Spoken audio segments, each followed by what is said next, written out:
बिहार विधानसभा के नेता प्रतिपक्ष तेजस्वी यादव जो हैं एक बार फिर से बिहार में यात्रा करने जा रहे हैं। लेकिन यह यात्रा सिर्फ और सिर्फ तेजस्वी यादव और आरजेडी की है। ऐसे में सवाल उठ रहा है कि हाल ही में जब तेजस्वी यादव ने कांग्रेस के साथ मिलकर राहुल गांधी के साथ बिहार में वोटर अधिकार यात्रा की, तो फिर आखिर तेजस्वी यादव को यह अकेले यात्रा करने की क्या जरूरत पड़ गई है? क्या कांग्रेस ने जो आरजेडी पर प्रेशर क्रिएट किया है, इसी प्रेशर को खत्म करने के लिए तेजस्वी यादव जो हैं बिहार में यह यात्रा करने जा रहे हैं। देखिए, इस यात्रा को लेकर आरजेडी की तरफ से शेड्यूल जारी कर दिया गया है। 16 सितंबर को तेजस्वी यादव जो हैं वो बिहार की यात्रा पर निकलने जा रहे हैं, जिसका नाम दिया गया है बिहार अधिकार यात्रा। 16 सितंबर से यह यात्रा शुरू होगी और 20 सितंबर तक चलेगी, यानी कि कुल 4 दिनों तक बिहार की यात्रा पर राहुल गांधी निकलने वाले हैं। इसकी शुरुआत जहानाबाद जिले से होगी और इसका जो समापन है वो वैशाली जिले में होगा। तो आरजेडी के तरफ से यह कहा जा रहा है कि तेजस्वी यादव उन जिलों का दौरा करने जा रहे हैं जिन जिलों में वोटर अधिकार यात्रा नहीं पहुंच पाई थी। राहुल गांधी की वोटर अधिकार यात्रा बिहार के 20 जिलों में गई थी और बाकी के जो जिले हैं वो छूट गए थे। इसलिए तेजस्वी यादव उन जिलों में जाएंगे और वोट चोरी का मुद्दा प्रमुखता से उठाएंगे। इसके अलावे शिक्षा स्थिति की बदहाल स्थिति पर लोगों से बातचीत करेंगे, रोजगार पर बातचीत करेंगे। बिहार में बढ़ते अपराध को लेकर भी नीतीश कुमार की सरकार को तेजस्वी यादव घेरेंगे। लेकिन जो राजनीतिक जानकार हैं वो सिर्फ तेजस्वी यादव की इस यात्रा को चुनावी यात्रा के रूप में नहीं देख रहे हैं, बल्कि इस यात्रा को वो बिहार महागठबंधन से जोड़ रहे हैं। और उनका मानना यह है कि तेजस्वी यादव जो है सिर्फ चुनावी यात्रा नहीं कर रहे हैं, बल्कि कांग्रेस ने जो प्रेशर तेजस्वी यादव और आरजेडी पर क्रिएट किया है, सीट बंटवारे को लेकर जिस तरह से कांग्रेस अड़ गई है, उस प्रेशर को खत्म करने के लिए तेजस्वी यादव इस यात्रा पर निकल रहे हैं। तेजस्वी यादव इस यात्रा के जरिए बिहार महागठबंधन में यह साबित करना चाह रहे हैं कि वही बिहार के चेहरा हैं, वो विपक्ष के चेहरा हैं। बिहार के लोग तेजस्वी यादव को स्वीकार करते हैं। इसके अलावे कांग्रेस ने अभी तक तेजस्वी यादव के सीएम फेस पर मुहर नहीं लगाई है और महागठबंधन ने जो है एक साथ आकर यह नहीं ऐलान किया है कि तेजस्वी यादव ही बिहार महागठबंधन के सीएम फेस होंगे और मुख्यमंत्री के उम्मीदवार होंगे। इस वजह से जो है बिहार महागठबंधन में रार भी देखने को मिल रहा है। तो तेजस्वी यादव यह भी साबित कर रहे हैं कि देखिए, हम ही चेहरा हैं, हम ही सीएम फेस हैं। इसके अलावे महागठबंधन में सीट बंटवारे को लेकर जो है लगातार खींचतान चल रही है और कांग्रेस जो है वो अपने मांग पर अड़ी हुई है। राहुल गांधी जो हैं वो पीछे हटने को तैयार नहीं हैं और महागठबंधन में कांग्रेस जो है 70 सीटों की मांग कर रही है। लेकिन इससे खास बात यह है कि सिर्फ सीटों की मांग नहीं कर रही है, बल्कि मनचाहे सीट मांग रही है, यानी कि कांग्रेस जो है अपने हिसाब से सीटों का चयन करेगी। इसी बात को लेकर राहुल गांधी और तेजस्वी यादव जो हैं भिड़ते हुए नजर आ रहे हैं। मीडिया रिपोर्ट की माने तो तेजस्वी यादव ने कांग्रेस को मात्र 54 सीटों का ऑफर दिया है, लेकिन इस ऑफर को राहुल गांधी स्वीकार करने को तैयार नहीं है। बिहार कांग्रेस के प्रभारी और राहुल गांधी के करीबी कृष्णा अल्लावरू ने एक बयान दिया। इस बयान की भी खूब चर्चा हो रही है। कृष्णा अल्लावरू ने कहा कि देखिए, 2 तरह की सीटें होती हैं। एक होती है बैड सीट यानी कि बुरी सीटें, एक होती है गुड सीट यानी कि अच्छी सीटें। तो हमें जो गुड सीटें हैं, अच्छी सीटें हैं, उसको अच्छी तरह से बिहार महागठबंधन में सभी सहयोगियों के बीच बांट देना चाहिए।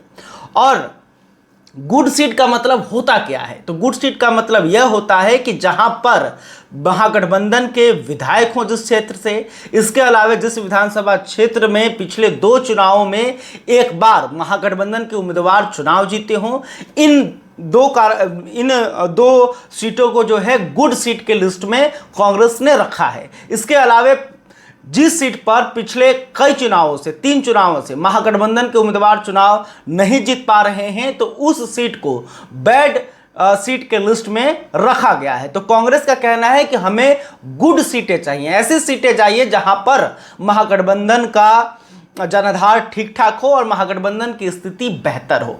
तो देखिए, तेजस्वी यादव जो है कांग्रेस की इस डिमांड को स्वीकार नहीं कर रहे हैं। तेजस्वी यादव का कहना है, उनका मानना है कि आरजेडी ने जो सर्वे कराया है और जिस आधार पर उसी आधार पर जो है सीटों का बंटवारा हो और जो परंपरागत रूप से जिस सीट से वो पार्टी चुनाव लड़ती रही है उसी सीट पर वो पार्टी चुनाव लड़े। लेकिन कांग्रेस जो है खास करके शहरी क्षेत्रों के सीटों पर जो है चुनाव नहीं लड़ना चाह रही है और इसी सब बात को लेकर जो है कांग्रेस और आरजेडी भिड़ती हुई नजर आ रही है। तो क्या राहुल गांधी जो हैं वो तेजस्वी यादव पर प्रेशर क्रिएट कर रहे हैं और जो दोनों ही नेताओं का रिश्ता है वो खराब हो चुका है, इस बात की चर्चा मीडिया में चल रही है। हम भी लगातार इसको लेकर हमने भी खबर चलाया है कि बिहार महागठबंधन में सीट बंटवारे को लेकर आखिर क्या कुछ चल रहा है। तो अगर आपको विस्तार से जानना है कि सीट बंटवारे को लेकर शुरुआत से क्या चल रहा है तो आप हमारे पुराने वीडियो को भी देख सकते हैं। तो अब जो राजनीतिक जानकार हैं उनका मानना है कि तेजस्वी यादव जो हैं एक तीर से 2 निशाना करना चाह रहे हैं। एक तो एनडीए की सरकार को घेर लें, आरजेडी के कैडर को मजबूत करें, आरजेडी के जो कार्यकर्ता हैं उनको पूरी तरह से सक्रिय करें और इसके अलावे राहुल गांधी को शांत करें। कांग्रेस को जो है आईना दिखाए, सच्चाई का आईना दिखाए कि देखिए बिहार की जो जनता है जो एनडीए की पसंद नहीं करती है वो हमारे साथ है, हम ही विपक्ष के चेहरा हैं।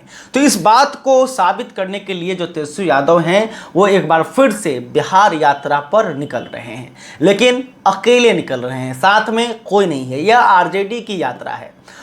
तो देखना होगा इस यात्रा के बाद क्या कुछ होता है। खैर, तेजस्वी यादव तो चाह रहे थे कि इस यात्रा से पहले बिहार महागठबंधन में सीटों का बंटवारा हो जाए और इसको लेकर तेजस्वी यादव के आवास पर 6 सितंबर को बैठक भी हुई, लेकिन इस बैठक का कोई नतीजा नहीं निकला है। सीट बंटवारे को लेकर अभी भी महागठबंधन में पेच फंसा हुआ है। तो अब इस यात्रा के बाद ही सीट बंटवारे पर चर्चा होगी। तो यानी कि 20 सितंबर के बाद एक बार फिर से बिहार महागठबंधन के जो नेता हैं वो एक साथ बैठ सकते हैं। लेकिन दूसरी तरफ ये भी खबर है कि क्या तेजस्वी यादव जो हैं सीट बंटवारे की चर्चा से परेशान हो गए हैं। जिस तरह से कांग्रेस और अन्य जो सहयोगी दल हैं वो डिमांड कर रहे हैं, उन डिमांड से तेजस्वी यादव जो हैं वो खुश नहीं हैं। हाल ही में आपने देखा होगा कि मुकेश सहनी भी 60 सीटों की मांग कर रहे हैं, लेफ्ट की जो पार्टियां हैं वो भी 50 से 60 सीटों की मांग कर रहे हैं। तो क्या तेजस्वी यादव इन डिमांडों से परेशान हो गए हैं और क्या आरजेडी बिहार में अकेले चुनाव लड़ने पर विचार कर रही है? क्या आरजेडी जो है वो बिहार के सभी सीटों पर अपने उम्मीदवार देना चाह रही है? क्या इसकी तैयारी में तेजस्वी यादव लग गए हैं? क्योंकि जिस तरह से खबर आई है कि लालू प्रसाद यादव ने कांग्रेस को साफ साफ कह दिया है कि अब सीट बंटवारे पर चर्चा नहीं होगी, हम जो कहेंगे, हम जो फैसला करेंगे आपको मानना ही होगा। तो देखिए, अगर कांग्रेस तेजस्वी यादव के सामने नहीं झुकती है, मुकेश सहनी अपनी मांगों पर अड़े रहते हैं, तो फिर तेजस्वी यादव और लालू प्रसाद यादव बिहार में अकेले चुनाव लड़ने का फैसला कर सकते हैं। यानी कि जो तेजस्वी यादव के शर्तों को मानेगा वो बिहार महागठबंधन में रहेगा, जो शर्त नहीं मानेगा, अपनी चलाने की कोशिश करेगा, उन्हें बिहार महागठबंधन में नहीं रखा जाएगा। तो लालू प्रसाद यादव का शायद फॉर्मूला जो है एकदम क्लियर कट हो चुका है और इसी रणनीति के तहत जो है अब बिहार में तेजस्वी यादव जो है वो यात्रा की शुरुआत करने जा रहे हैं। खैर, अभी तक आपने हमारे चैनल को सब्सक्राइब नहीं किया तो तुरंत कर लें। इस खबर को लेकर आप क्या सोचते हैं कमेंट करके बताइएगा। वीडियो फेसबुक पर देख रहे हैं तो हमारे पेज को भी लाइक कर लें। बहुत बहुत धन्यवाद।